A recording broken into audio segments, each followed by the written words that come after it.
Shalom, friends. Welcome to the Shiur in Talmud. Gemara. We're studying Masechet Brachot, tractate Blessings. I'm Eliyahu Shir, coming to you from Chesed Ve'emet, my website, www.lovingkindness.co. If you haven't already done so, please do subscribe to my channel by clicking on the subscribe button and also clicking on the bell button to be notified of future Shiurim. We're studying from the beautiful Koren Talmud Bavli edition. As you can see, we have the original text in the center of the page over here, Hebrew Aramaic, together with the translation on the side, together with notes, biographies, diagrams, illustrations, photographs, making our learning experience a bit more interactive.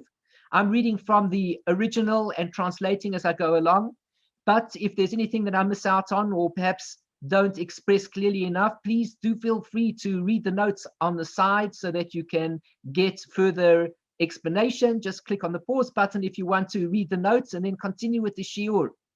We're up to page Chaf Daled Amud Aleph, that's 24, side A, and we've been discussing the issue. Well, of course, we're dealing with blessings, and those who've been joining the shiurim know that we've been discussing the issue of Kriyat Shema, saying the Kriyat Shema when we go to sleep, saying the Kriyat Shema when we awaken, when we arise, as is the custom, as is the mitzvah, that we recite the Kriyat Shema twice a day. And in our last shiur, at the very end of the shiur, we were discussing the issue of going to sleep in the same bed with somebody else in the state of nakedness. And we're going to recite the Kriyat Shema and what exactly is the halakha. I'm just going to recap very quickly so that we can continue and hear the discussion that we were speaking about last week so that we don't lose track. Because the way of the Gemara is that there's usually like a sugya. There is a section that we're dealing with. And the section that we're dealing with, we need to follow through from the beginning to the end. And if we take a break, we might lose the thought process and the logic and everything that's happening in the discussion. So let's go from the top again. We say the following over here. Rav Yosef, Rav Yosef, the son of Rav Nechunya, he asked from Rav Yehuda the following question. There were two people sleeping in one bed. Mahu, what's the din? What's the law? This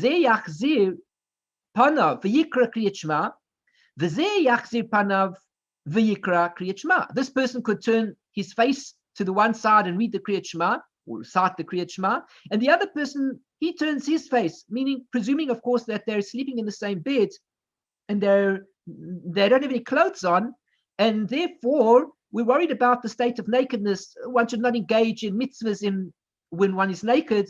One shouldn't be reciting blessings when one is naked. And of course, if one is in the same bed as somebody else, it could be quite risky that one will look at the nakedness, of course, of oneself and of the other person that is there, and it's not appropriate to involve oneself in the recitation of holy words. So he said to him this, Omar Shmuel. Shmuel said, even if his wife is in the bed with him, no problem. Very interesting language that he made use of here. That Shmuel is teaching us, even if his wife is in the bed. Maskif la Rav Yosef. So Rav Yosef raised an attack, an objection against what is being said over here with regards to Shmuel. Ishto velomi by acher, his wife, and out of necessity, we should say somebody else as well. In other words, like even his wife, that's what we're saying over here. Needless to say, he's permitted to do so when in bed with another. In other words, of course, he could do so when he's in bed with another. He can even do so with his wife. Adarabba. On the contrary, the Gemara says, Ishto kegufo.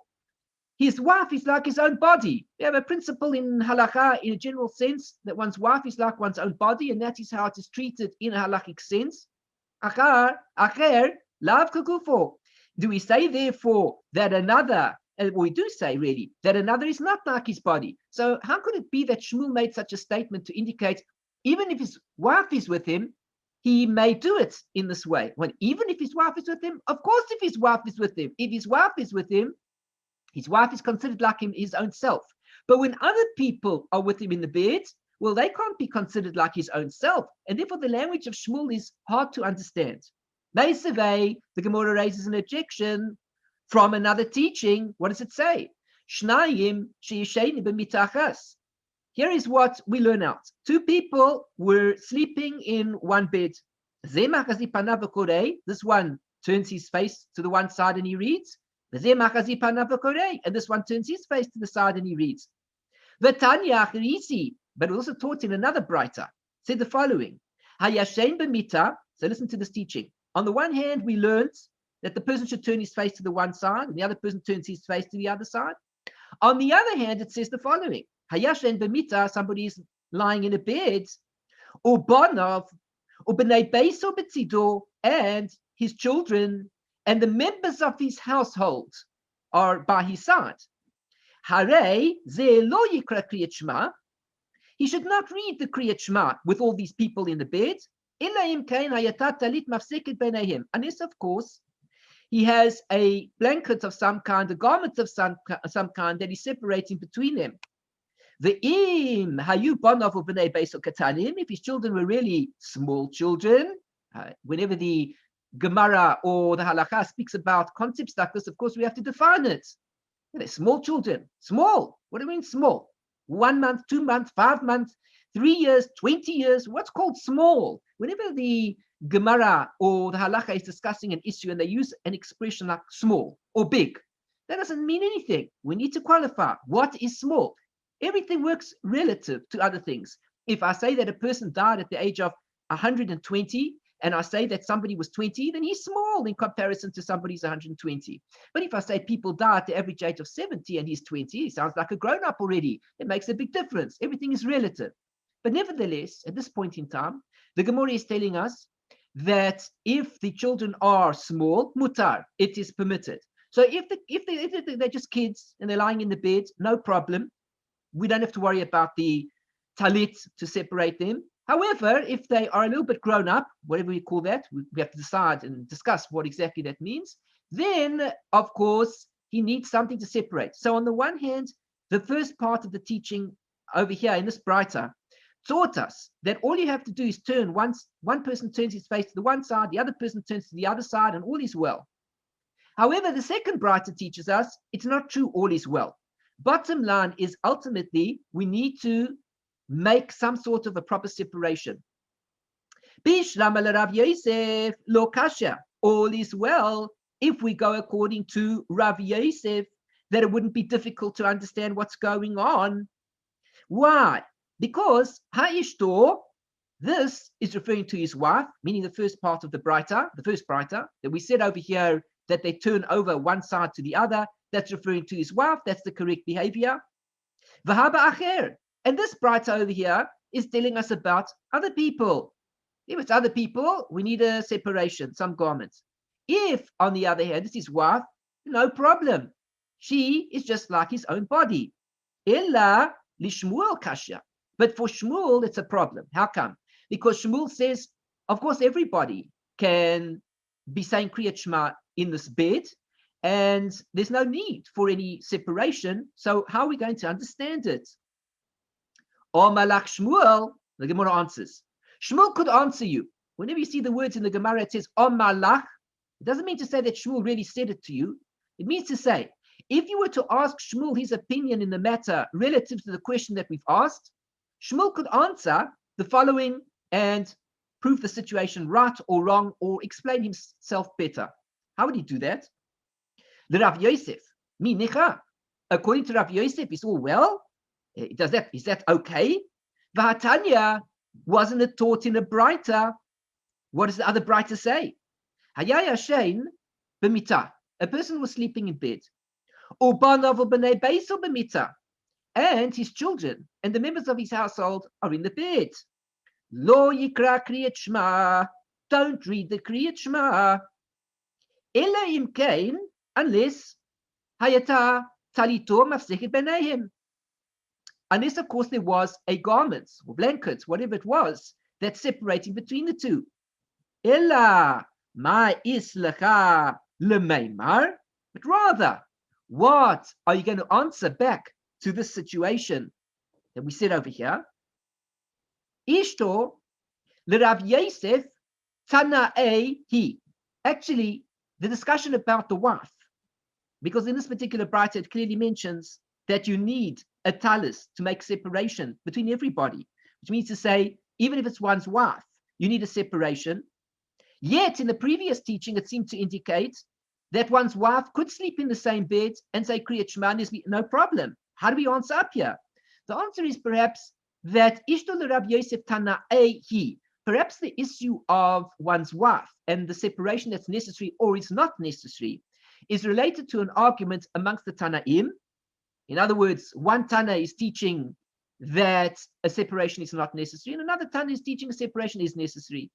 Ledidi, then according to me, would Shmuel say, Shmuel would answer up and say, Nami Tana'ehi. For me, it's also an objection amongst the Tanaim, and therefore under one condition we could say yes, on one condition we could say no. Now, we continue again. Same subject. Omar Mar, the master said, Ze machazir panav v'kairei kriyat shema. This one turns his face and he reads the kriyat shema. Va'ika gavot. Now let's just take a quick break over here. The interesting thing is, when we study Torah, we think of Torah as being some sort of very spiritual thing, very spiritual matter. Those people that attend these shiurim, which deal with nature, the nature of the soul, the world, the mysterious mysteries of creation, 4 worlds in creation, there are 10 sefirot, there are different levels to the soul, and the soul comes down into this world, and it has to go through all sorts of tikkunim and rectifications, and then it goes up into the next world, and maybe it's going to be reincarnated again. And people think a lot that Torah is all about these mysterious spiritual subjects, but the reality is that very often we get caught into a sugya, which is quite physical. Right now, we're speaking about some very physical matters. Here, in this part of the Gemara, even though in Berachot, there are many parts that deal with some very spiritual matters. At this point in time, we're dealing with some very physical things. We are physical people, we deal with physical matters, and we serve Hashem through our physical being. And we do not deny it. We are physical creatures, and we engage in physical acts, and the body represents certain physical things, obviously. And therefore, we need to know how to behave in a physical sense. And in fact, this is how we serve Hashem. Hashem takes the soul, puts it into the body. He says, I want you to serve me as a soul inside a body, not just as a soul that meditates all day, but rather you need to be a soul in your body, performing rectifications within the body itself. How do we do rectifications in the body? We wear tefillin, we wear tzitzit, we eat matzah on Pesach, we sit in a sukkah on Sukkot. We wave the lulav and the esrog on Sukkot. We do all sorts of activities that are physical in nature, and that is how we serve God. So let us not be surprised by the discussion that we're speaking about, and how these great outstanding rabbis, who we can be certain knew all these fantastic secrets of mysticism, of Kabbalah, and yet here they are speaking about some very physical topics. Here we are. So the master said, this one turns his face and he reads the Kriyat Shema. And of course, that one is going to turn his face or her face and read the Kriyat Shema. V'ha'ika gavot. Oh, so but here, there in this situation is going to be the backside. He translates it over here, the buttocks. In other words, when we are lying in bed next to each other, isn't it true to say that they're going to be touching each other on the backside? And that should be pretty sexual. And therefore, as a result of that, they're not going to concentrate. The mind will be off. The husband and the wife are lying in this way. And the mind won't be concentrating now on the Kriyat Shema. And maybe it's not appropriate. Messiah Leila Rav Huna. Now, this is a help for Rav Huna.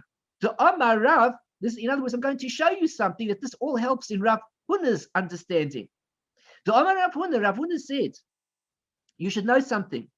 Agavots, when we speak about the backside, the buttocks, ein bahem mishum erva.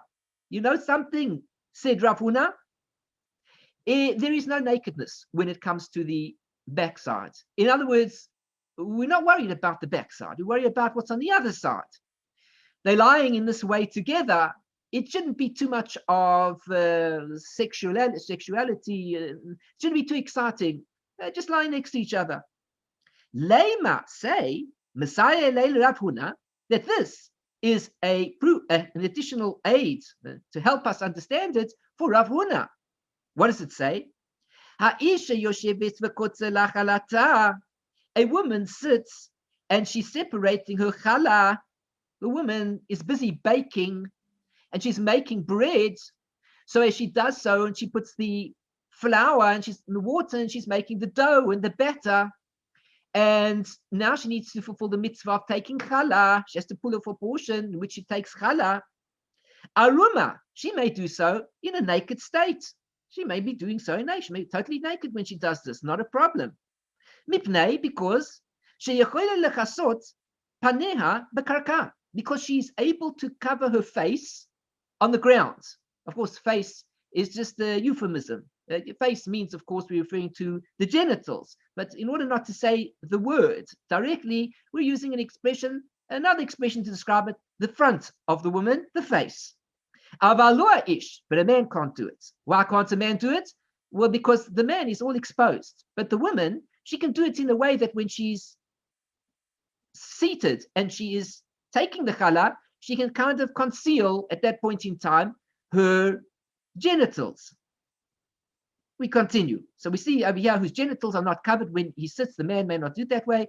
The Mishnah teaches that exposed buttocks do not constitute nakedness. So in other words, the only problem that we worried about were the genitals, but not the buttocks. Okay. Rav Nachman Bar Yitzchak explains. Kagon, for example, shahayu paneh tuchot bekarka. What are we talking about? We're talking about when the face is totally sealed, covered on the ground, such that her posterior was covered by the ground. Comes out, according to Rav Nachman, his understanding is that when she was seated, both the front and the back are totally covered, and therefore the proof for Rav Huna's opinion cannot be brought from this Mishnah, the Gemara says. In other words, it's no good to say that if they are lying next to each other with the touching each other on the backside, that it is sufficient, they may do so without having anything intervening. Just because we learnt out over here, it seems to be that there is no real sexual attraction as a result of lying next to each other in that position. Omar Mar. Okay, let us read the notes here. Buttocks do not constitute nakedness. The halachic, I should just point out over here that if a person ever finds himself in Israel, please be careful with the word agavot. The agavot refer to the buttocks, the backside, whereas agvaniot refer to tomatoes. So please, if you're ever in Israel and you're not quite sure how to say tomatoes, which has a nun in it, be very careful, because if you start expressing yourself, you might say agavot, that you want agavot, and of course that refers to the backside, whereas agvaniot refers to tomatoes. That's just a side issue. So agavot ein bahem mishum eva. The halakhic decisors disagree whether or not to adopt Rav Huna's opinion that exposed buttocks do not constitute nakedness. Some accept his opinion, while others reject it because it is not corroborated by the Braita. Okay, that is fair enough. And so that's where the position is held at this point in time. Let's just see where we continue here. Okay, now we continue this discussion, very physical discussion. You have to bear with me. It's a lot of physical concepts over here. And sometimes we can't really relate to all these things when you want these spiritual concepts. And still we have to get through the very physical discussion that we're talking about. Omar Mar, the master said, we're carrying on with the discussion, same point. Turns out, if his children and the members of his household were small, it's mutar, it's permitted. There's no problem. V'ad kama, until how much? Omar Rav Chisda. Rav Chisda says, in other words, when do we call somebody a katan? That they're so small that if they're in the bed together with the father or the mother, that we aren't going to worry about the nakedness of this child. Tinoikes, Omar Rav Chisda said, Tinoikes bas shalosh shanim b'yom echad. Rav Chisda says that a young girl, we call her young in being a katan, a katana, from 3 years up until 3 years and 1 day. The tinok, and a young boy, up until ben teisha shanim v'yom echad, 9 years and 1 day. So a young girl up until the age of 3 years and a day is still considered young enough that nobody becomes sexually aroused. Again, we're talking about a normal person, not talking about abnormalities. And even then, a lot of people might disagree with this, and they'll say, oh, are you crazy? You're going to be aroused, sexually aroused because of a 3-year-old girl. We're not getting into the discussion over here about exactly at what point in time all these things are happening and why it should be. But is there something wrong with the man because he was sexually aroused because she was 3 years old in a day? Goodness me, can there be such a thing? Well, the halacha is here to give us definitions. And whether or not we relate to it or we feel upset about the discussion that's taking place, the halacha is teaching us a concept. We have to grasp the concept. At the end of the day, we need a definition. We need to define who is considered to be young as a girl and who is young as a boy, where the sexual arousal begins. The halachic definition of that is for a girl, 3 years and a day. For a boy, 9 years and a day. Ikeda Amri, there are those that say, Tinoikes basachas Isrei shana v'yom echad. There are those that say that the tinoikes, the young girl, she is up until 11 years and 1 day. Already now, maybe people who listen to the shiur and they're more part of the secular world in general, they might think to themselves, all right, maybe that I can understand, 11 years and a day. The tinok ben shtei misrei shana v'yom echad. And the tinok, the young boy, is up until 12 years and a day. Idi v'idi, this one and that one, these and those, in other words, ad kedei shadaim nachonu sarek timeach. They are considered to be minors until they get to the stage of your breasts were made and ready and your hair started sprouting. Of course, this is the words in Yechezkel the prophet, but they relate to the idea of physical maturity where the breasts begin to form for the girl. Of course, it can take place earlier. Well, very good. For those people who say it can take place earlier, we can well understand why the other opinion holds true, the 3 years and a day. Then somebody will say, of course, yeah, but 3 years and a day, it doesn't start happening. But it doesn't make a difference. The concept is there is this difference of opinion that on the one hand, you could say, when does it really begin? So they say 11 years in a day. Well, if we start getting involved in discussions and arguments, we'll say it's 10 years in a day, 9 years in a day, somebody else 8 years in a day. But we know that there was a girl in the world who fell pregnant when she was 5 years old. She was the youngest girl in the world to have a child. We know that there are such things that take place, and they're not, although they might be infrequent, it's not like they don't take place, they do. So let us not say, for example, that the sexual arousal can't occur before certain particular ages, and because we make up in our own minds what it is. Halachically, there's a definition. And the definition over here that we're speaking about is either 3 years in a day and 9 years in a day, or for the boy, or for the other opinion, 11 years and a day, or 12 years and a day for the boy. Okay. We always have that principle that the girls always mature faster than the boys. And when it comes to becoming adults, we know that a girl becomes an adult at 12 years and a day, and a young boy, he becomes an adult at 13 years and a day. That is just the concept of physical maturity. Oh, Malay Rav Kahana Rav Ashi. Rav Kahana said to Rav Ashi, Hassam, over there, Omar Rava. Rava said over there, Afal Gav de Tiyufta di Shmuel, even though it was a clear refutation against Shmuel, the halacha was just like Shmuel. The way of the Gemara is that you have to follow the whole argument. And this makes for a successful brain in one's head. In other words, if you can maintain the argument in your head all the time about what's going on, you can succeed in Gemara. If you can't, you lose track of what's going on. What in the world is he talking about? You're talking about an idea, even though it was a refutation against Shmuel, the halacha is like Shmuel. What are you talking about? We're talking about the previous discussion where we were discussing about the tefillin and whether or not it was permitted to sleep with tefillin under one's head by the pillow when one is with one's wife. We learned over there that Shmuel said that one was permitted to do it. And even though we saw that there was a clear tiyufta, there was a clear refutation against Shmuel that such a thing shouldn't be done, and that is what Rava came out to tell us. Nevertheless, this is what Rava is saying. This is what Rava is saying. Even though it was a clear tiyufta on Shmuel, So nevertheless, the halakha was like Shmuel. Therefore, we have the same situation over here. We have an argument of Shmuel, and we have an argument of what Rav Yosef was saying. So the question is, since there was a tiyufta, but nevertheless we follow Shmuel, shouldn't it be the same over here also? Hachamai, the Gemara asks over here, what's the din? Omalei, he said to him, Atu kulhu b'chada machda machtinhu? Are you telling me that everything is all the same? Which means to say, everything is woven out of the same weaving. Which means to say, machat in Hebrew means a needle. Everything is done in the same way. Everything is sewn, woven in the same way. What you do is you say like this: Gemara principle. If Shmuel is refuted, but we follow Shmuel in X, then whenever you refute Shmuel, you can always follow Shmuel in Y. No, that is not what we're saying, and that's what the Gemara is asking. Do we hold such a position? No, Ella, but rather, Heika de itmar itmar. Wherever it says it, it says it. Heika de lo itmar lo itmar. Wherever it doesn't say, it doesn't say. Which means to say, if we say the opinion is like Shmuel, even though Shmuel was refuted, then the opinion is like Shmuel, even though he's refuted. If we say that the opinion is not like Shmuel and he's been refuted, then the opinion is not like Shmuel and he's been refuted. And therefore, we're not going to hold by the same understanding.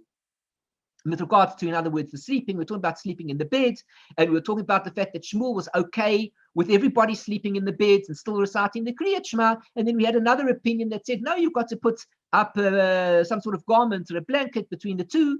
And which opinion do we follow ultimately? Okay, so let us take a look at the notes over here. So we see over here, if his children and members of his household were minors, regarding the recitation of Shema by one who was sleeping on the same bed with his unclothed children, if the boys were under the age of 12 and the girls under the age of 11, it is permitted. If the boys were between 12 and 13 and the girls between 11 and 12, now we're going to see in a second because we didn't read this part yet, then the din is as follows. The law is, if they have 2 pubic hairs, it is prohibited, and if not, it is permitted. In other words, the hair on the body already comes to add an additional point that is important to take into account when it comes to physical maturity. And even though we say that at 11 years old or 12 years old, so already there isn't a problem. What we're talking about over here, we said that if the boys between 12 and 13 and the girls between 11 and 12, if they have 2 pubic hairs, it is prohibited, and if not, it is permitted. In other words, that's an additional leniency. We can go through right up until 12. We can go right up until 13. However, if there are pubic hairs, 2 is always considered the start of the process of physical maturity, of puberty, and therefore, at that point in time, they're considered adults already, and there's more of a sexual attraction going on. Beyond those ages, it is prohibited. Obviously, they are now adults. The halakha ruled in accordance with the second version of Rav Chisda's statement. Okay, let us continue. So we see over here, despite the conclusive refutation of Shmuel, the law is in accordance with him. Here, what is the ruling? The question of whether the halakha will be ruled in accordance with Shmuel even after he was refuted seems odd. However, since the nature of the halachot regarding phylacteries and the recitation of Shema are similar, one might have presumed that since it was ruled in accordance with Shmuel with regard to tefillin, the same should be true here. Okay, now we continue back inside the Gemara. Omale Rav Mori Rav Papa. Rav Mori said to Rav Papa, say ar yotzei bebigdo mahu. A hair protrudes from the garment. What's the din? Which means to say, once there is pubic hair, could that make a difference in whether the child is already considered to be an adult? Karale, you're calling about it. Sayar, he says, Rav Papa said to him, he says to him, Sayar, a hair, which means to say, you are splitting hairs. Excuse the pun. What does it mean? You are splitting hairs and being pedantic over trivialities. Don't get too carried away with the story. The story is 11, the story is 12. Stop. At the end of the day, today it's a hair. What do we see? 2 hairs, that's 3 hairs. What about if the hair fell off? All sorts of different types of questions one could come up with. There's no end to it. We take things at the face value that we see them. We cannot go into every single possible detail because by the end of it, there's no end to the matter. So he said over here, a hair, meaning ultimately it is hair and not flesh. And what we're worried about mostly is the flesh. The flesh is more attractive than the hair. So the hair is not going to intrude on the physical maturity, except, of course, as we saw earlier on when we were discussing over here. But if they started growing hair, so already then they're considered to be adults. Okay, let us continue. Omar Rav Yitzchak. Rav Yitzchak said, Tefach be'isha erva. A tefach, which means a handbreadth on a woman, is considered nakedness. Famous expression relating to the laws of modesty. We know that a woman who exposes herself to the degree of one tefach means approximately 9.8 centimeters, let's say, or 8 centimeters, whatever we call it. If you take your hand, it's the space between the 4 fingers over here. That's called tefach. It's a palm measurement. Remember the old days, so for some reason they weren't using like centimeters and millimeters and inches. I have no idea why that was. They used to use like hands and feet, amot, cubits, and strange measurements. And this is what they used to use in those days.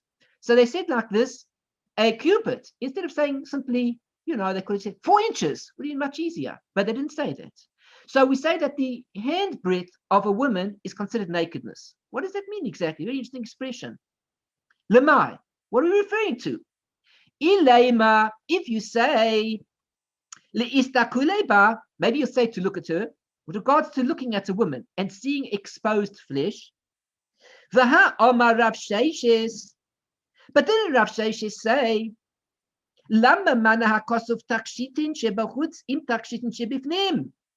Why is it that the verse in relation to, here it is in the book of Bamidbar in Numbers, it says over there that why is it that the jewelry that was on the outside was accounted for together with the jewelry on the inside? The verse says over there, anklets and bracelets, rings, earrings, and girdles. Jewelry that is worn externally over her clothing, e.g. bracelets, together with jewelry worn internally beneath her clothing, near her nakedness, girdles. This was to say, Lo malacha, it's coming to teach you, coming to say to you, Kol mistakel be'etzba ketana shel isha. Anybody that comes to look at even the pinky finger, even the smallest finger on the hands of a woman, if one gazes at a woman's hands, Keilu mistakel bimkom hatoref. It is as if he is looking at the place of her genitals. Well, how did that work?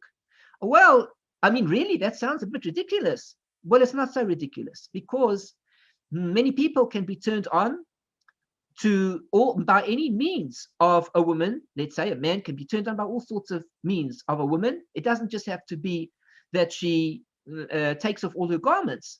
The turn on can sometimes be from her hands. So that sounds a bit ridiculous to me. Oh, did we take a look recently and see how women do up their hands today? Today they've got beautiful nail polish, and they're cutting their nail into a beautiful shape, and maybe they're even putting all sorts of designs onto the nail. Well, why do they do all this? And they're having their manicures, they're having their pedicures, and they're attending to their hands and they're attending to their feet. Well, why are women doing all these things? Because ultimately they know that even the end joints of the body can represent beauty, and it can be sexually attracting towards a man. And therefore, the Torah says, if a man looks at that part of the body, could be the fingers, the toes, and he gets stimulated by that, it is also like he is looking at her genitals. He's having the same effect. Men today they go and they buy things in the store, and the lady is at the till. Let's say there's a lady at the till and she's handing back the change. So a man, for example, has to be very careful because it's very easy to begin to gaze and begin to have all sorts of thoughts that he shouldn't engage in. The Torah teaches us that that is a problem and one must be aware of it. Okay, it's a subject for another discussion altogether. Very serious topic. A lot of people will say this sounds crazy to me. Well, it sounds crazy, but we know that the Yetzer Hara, the evil inclination, attacks a person in all sorts of ways. crazy ideas, and before long, a simple movement of the hand can create a sexual attraction. One need only look at social media and see that sometimes there's no need to do anything more than present a particular matter in a sexually attractive way, just using the hands. So one must be very careful. And that too, says the rabbis, that too is considered like he looks at the genitals. What is that? It relates to tefach be'isha eva. Even if it's a tefach, even if it's just a small portion of the woman's body and it isn't really her genitals that's being exposed, that is also considered to be erva. Ela, but rather, the ishto, this whole concept that we're speaking about over here, is, what is it referring to? The ishto. We're speaking about his wife, v'likriyat Shema. Everybody already knows this. So if we already know this, why are we learning about it?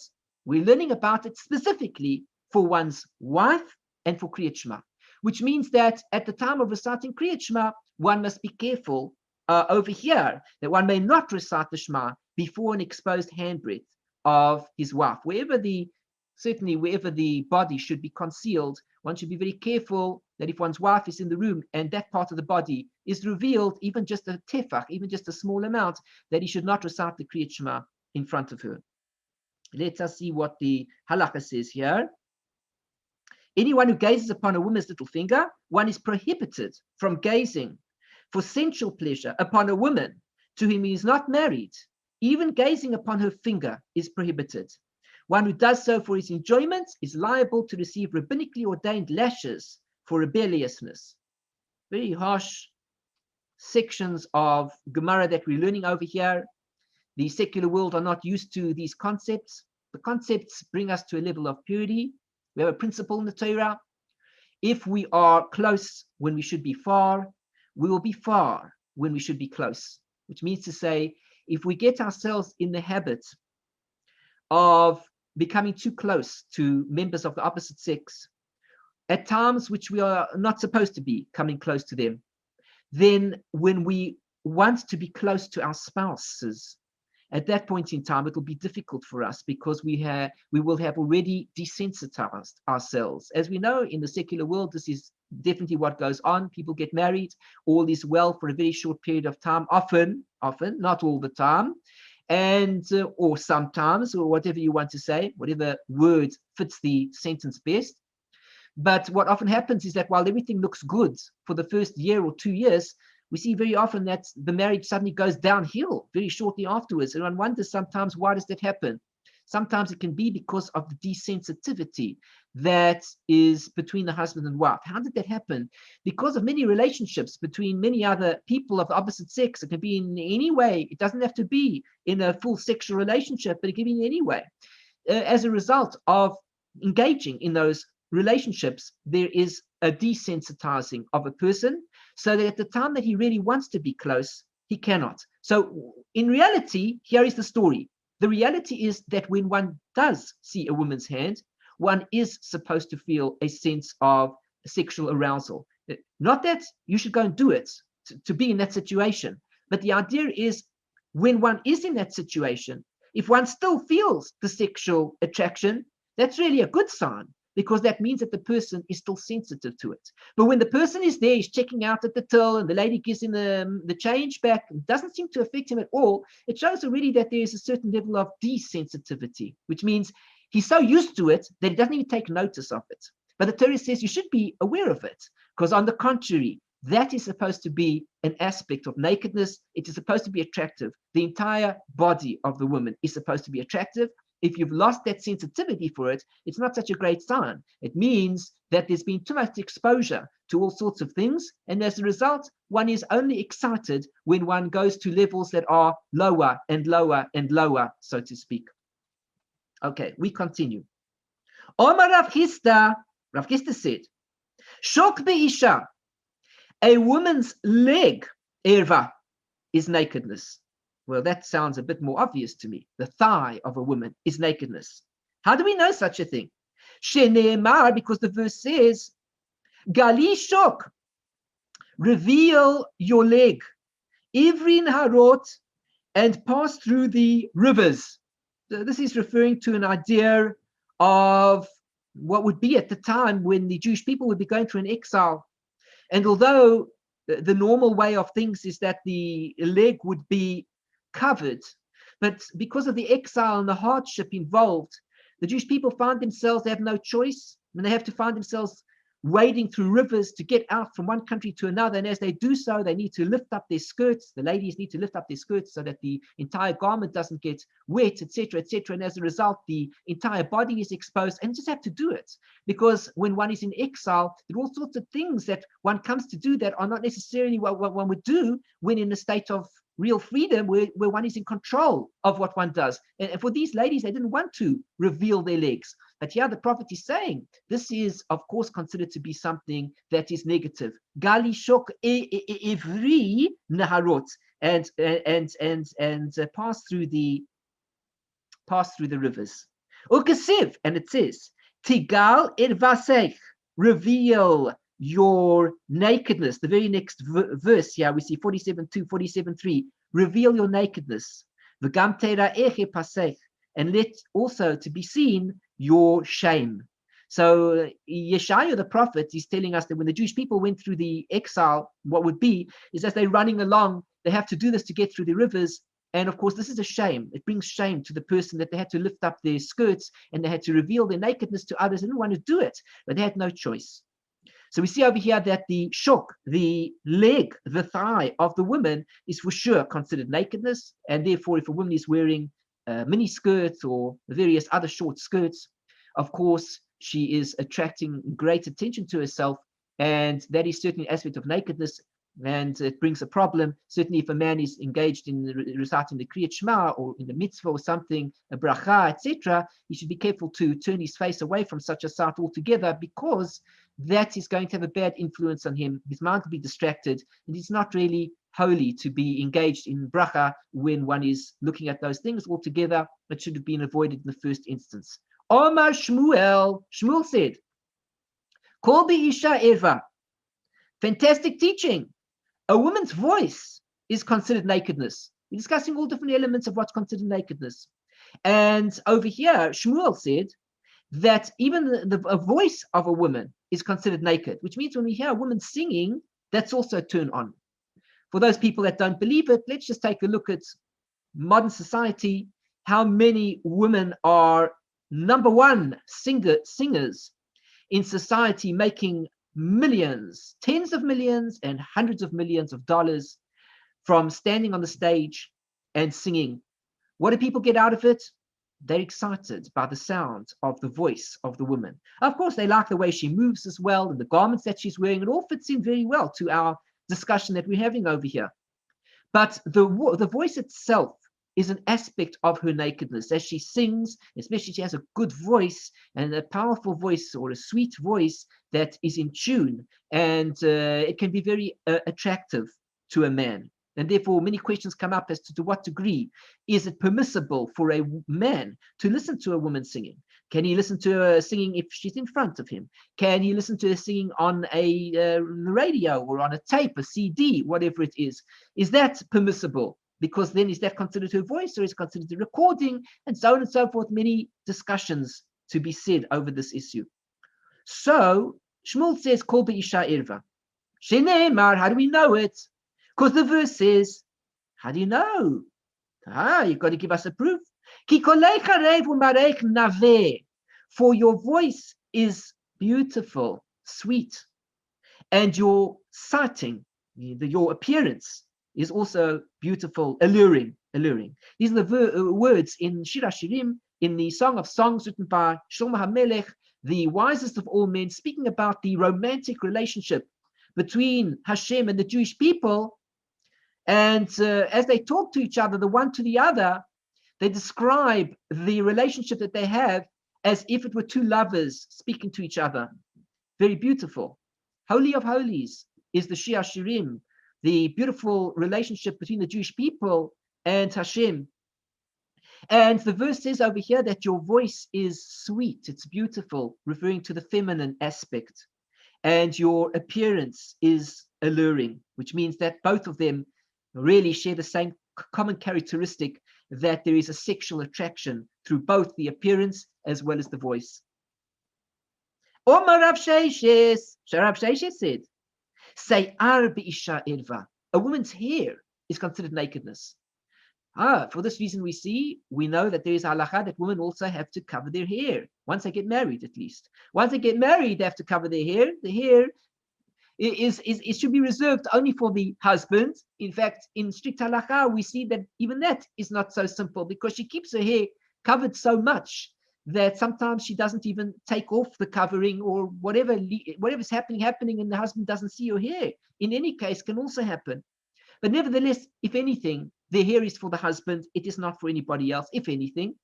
And this is the concept of the hair of a woman, which is considered nakedness. Again, we see as girls grow up that they grow their hair.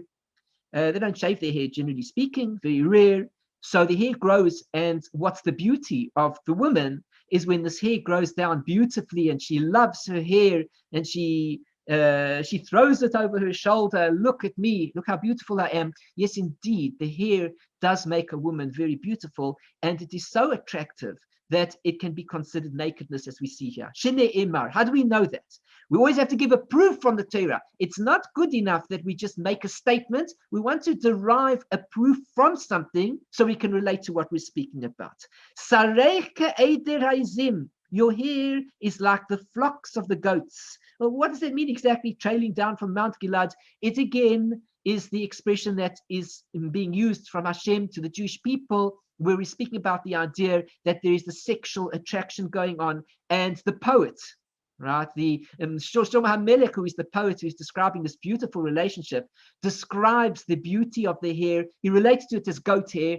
Again, not necessarily that the person is turned on by the goat hair, but the concept is that he wanted to express it in a way to show how beautiful the hair was, and this is how the poet expresses it. Please let us not ask questions on poets. When a poet expresses himself or herself in poetry, even if the poem doesn't sound 100% correct to us, the poet is in charge of their own creativity, and they are entitled to express themselves in the way that they can feel and relate to a subject. Even if we don't see and understand what's going on in their hearts, they certainly did. Let's take a look at the note here. A woman's singing voice is considered nakedness. The commentators and poskim delve into the specifics of the issue to determine the practical application of the statement. Some argue that it merely warns us to act modestly, and that it's inappropriate for a woman to expose certain parts of her body or to sing publicly. Others maintain that nakedness refers to here strictly to the context of the recitation of Shema and prayer, meaning that this is included in the category of nakedness regarding settings where one is forbidden to recite the Shema. Omar Rabbi Chanina said, new subject. We finished the subject now of Kriyat Shema, sleeping in the bed, everybody's turned in this direction, that direction, they're naked, they're not. What is considered nakedness? Very important subjects, and many halachot are derived from these subjects that we've been speaking about. We need to learn the subject in great detail. We need to be patient. We need to be modest and humble ourselves. We need to be able to take everything that we learn and pay particular sensitivity and attention to these subjects that we're speaking about. So Omar Rabbi Chanina said the following. Oh, I'm so sorry. Here's one halacha. We missed this here. A woman's singing voice is considered nakedness. The sound of a woman's singing voice is considered nakedness, and a man may not hear the voice of a woman singing while reciting Shema, even the voice of his own wife. However, he is permitted to hear a voice to which he is accustomed and which he knows will not arouse in him lustful thoughts, even while reciting Shema. A woman's hair is considered nakedness. Another thing over here. Hair related to the voice, now relating to the hair. Hair that a woman, in most Jewish communities, this applies only to a married woman, would normally cover is considered nakedness when exposed. And one is prohibited from reciting Shema with it in his sight, whether it is the hair of his wife or that of another woman. Very important halachot. Okay, we continue. Omar Rabbi Chanina said, Anira Isies Rabbi, I saw Rabbi, which means Rabbi Yehuda Anasi, Shetalat Filav, that he would suspend his tefillin. It means to say he used to hang his tefillin. You know, like we go ahead and we hang our hats on the hat rack. We throw the hats onto the hat rack, and it falls down hanging from the clip, from the ring where it hangs on the whatever the hanger is that it's hanging from. Or we take a suit, we have the back of the suit which has a connection in it, and we put it on top, we hang it down. So Rabbi Hanina says that he saw Rabbi Yehuda Nasi hanging his tefillin. He didn't put the tefillin on the table, which would sound more respectful, but he kind of let them hang down from this hanger. Meisivei, an objection is raised. What is the objection? The objection teaches the following. The Brisa says like this: tefilav italu lo chayav. A person who hangs his tefillin, his own life shall be hanged or hung. I don't know if life is hung or hanged. A person is hanged. I'm not sure if life is hanged or hung, but his life will be hung or hanged. Here he says, we'll have his life hang in the balance, which means to say that the action of the disrespect towards the tefillin, that we simply hang it on the hanger, letting the tefillin fall down, brings to us that also the Brita says we're going to be big time liable for treating the tefillin with such disrespect.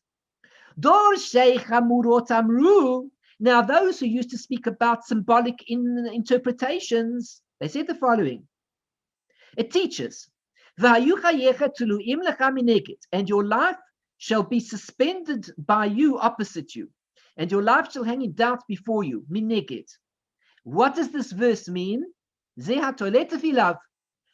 idea of your life hanging before you is referring to the idea of a person who hangs his tefillin. Please do not hang your tefillin anywhere. The tefillin go into boxes and are put into cases. We've already spoken about this. We've discussed this halacha, the importance of putting tefillin into their own boxes, giving honor to the tefillin. Therefore, we have a problem. Because Rabbi used to do it, and Rabbi Hanina said he even saw him doing it. Lo kasha. It's not difficult to understand. Beratzua. One case that we refer to that it would be, whether it's permissible or forbidden, is when you're doing it with a strap. And the other one is when you do it by the box itself, which means if you're going to do it suspended from the straps, then the box itself will hang down. But if you hang the box on top of the clip and you let the straps hang, that's different. So the idea is as follows. If it's going to be by the strap and you allow the leather boxes onto which the partment is placed to dangle in a deprecating way, which is certainly prohibited, whereas the other Brita is related to Rabbi Nasi, would hang his phylacteries, and that is clearly permitted, refers to when one hangs them from the box with the straps dangling. The ibas ema, and if you once say, lo shana retzua, v'lo shana ketzitza, it's no difference. There's no difference here if you do it by the straps, and there's no difference if you do it by the box. Asur, it is prohibited. Therefore, what? Rabbi. When Rabbi used to hang his tefillin, the kistatala, he did it in the boxes, which means altogether, no matter what happened over here, he had given honor to the tefillin by putting the tefillin in the box, and only afterwards it was hanging down. It wasn't even that it was hanging down from the actual box of the tefillin. We mean a box that covers the tefillin. We take the box of the tefillin into another box. I mean, the parshiyot sits into a box, and that is what's put onto the head and the arm. And then that box is put into a protective box. What we mean to say is the protective box. He would put it into a protective covering, and that was the covering that was hanging from the hanger. In other words, he wasn't hanging the tefillin itself. It was only the box, and therefore he still gave honor to the tefillin. Ihaki, the Gemara continues. If so, what can we say about this? Why even talk about this whole story? What would you say? You would say like this. The whole story is there to teach us, you know what? When it comes to tefillin, it's required, you need to put it down like a Sefer Torah. You put the Sefer Torah, you don't hang the Sefer Torah from the hangers. You don't put some sort of a strap on the Sefer Torah and you let the Sefer Torah hang down from the straps, from the hangers. What do you do with the Sefer Torah? Put it onto the bimah, down onto the bimah. So too, we put the tefillin onto the bimah. We put the tefillin onto the table in front of us. Says the Gemara, Kamash Malan. Therefore, the Gemara comes to imply to us from the discussion that we've just learned, you don't really need to do that. You don't have to put the tefillin on a base like a table or something like that. Rather, it is sufficient if it is put into a covering, a box, and that is suspended from some sort of hanger of some kind, and it is not considered disrespectful in that way. It could be likely that people used to keep their tefillin stored in that way. Maybe there were many hangers and people put their tefillin this way. They would put it into boxes, into cases, and they would all hang their tefillin along the way. This is not considered disrespectful because everything is put into its place where it should be.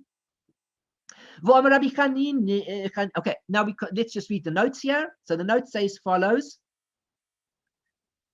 And your life shall hang in doubt. Some commentators emphasize the homiletic interpretation of the phrase, and your life shall hang in doubt, by reading mineged to mean from afar, and thus the sustenance of one who makes light of phylacteries will be kept at a distance from him. Alternatively, mineged can mean measure for measure, mida keneged mida, such that one who hangs his phylacteries will suffer correspondingly, and his life will be hung in doubt. We see the life will be hung. We hang a person is hanged, but life is hung in doubt. Okay. Now, a woman's hair, we said, one who hangs his phylacteries, one is prohibited from hanging phylacteries, whether he suspends them by their boxes with the straps hanging down or by their straps with the boxes hanging down. One is permitted to hang the pouch in which they are stored in accordance with both versions of the statement in the Gemara. Okay, we are now about to start a new section. And since we have finished off here, we're going to conclude today's shiur a little bit earlier, because once we start the next section, it's moving into another area, and then we're going to have to do revision again. So we're going to stop off over here. Thank you very much for joining me. I'm Eliyahu Sher from Chesed Ve'emet. My website can be found at www.lovingkindness.co. Please don't forget to subscribe to my YouTube channel by clicking on the subscribe button. Click on the bell button to be notified of future shiurim. And of course, if you've enjoyed the shiur, please do click on the like button and let me know of your experience, that you gained something out of it. Feel free to make a comment, positive comments, please. That's what I'm looking for. Or any type of question, discussion, anything about the shiur that we've had, or anything about Torah, life and growth that we've been speaking about in all other shiurim. I would be happy to hear from you and reply. Likewise, if you want to contact me in person, please do visit my website and send me an email on any of the subjects that we're speaking about over here, and I'd be happy to reply and be in touch. If you'd like to learn one-on-one, feel free to be in touch with me. We can set up a time convenient to yourself, and you can bring your cookies and cake and coffee and enjoy while we are sitting and learning, and just take it at your pace and enjoy our learning together, learning about Torah, learning about life, learning about growth. Please do join me. If you would like to learn how to write a mezuzah or perhaps a Megillah of your own, I do teach Sofrut, and I would be happy to teach you these beautiful laws and how to draw these beautiful letters as well. If you would like to learn the laws of Nida and family purity, getting married soon, for the men, I am involved in teaching these wonderful laws of family purity, so important. We see these discussions coming up even in our Gemara over here. And of course, in the laws of family purity, we learn them in greater detail as to the respect that is necessary between the husband and wife for a happy home and to fulfill the requirements of the Torah in all these matters. So thank you very much for joining me. I also ask, if you have enjoyed this shiur, please share it with friends and family. And if you feel that you've got something out of these shiurim at any point in time, please do assist us by coming through to our website and becoming a member of Chesed Ve'emet by offering a small donation, whatever you can afford. It's a great help to us on a monthly basis, and allows us to continue to be able to give these shiurim, answer questions that people send us every now and again, and you sometimes are even one of them. So please do come through and help us wherever you can. To those who do help us, please know that you are making a difference to us, and we really value and appreciate all the inputs and the assistance that you give us each month, or whenever you're able to do it, to help us. It makes really a great difference to us. Thanks so much. Take care. I look forward to another shiur in the near future, and I wish you everything of the best. Shalom, shalom. Bye-bye.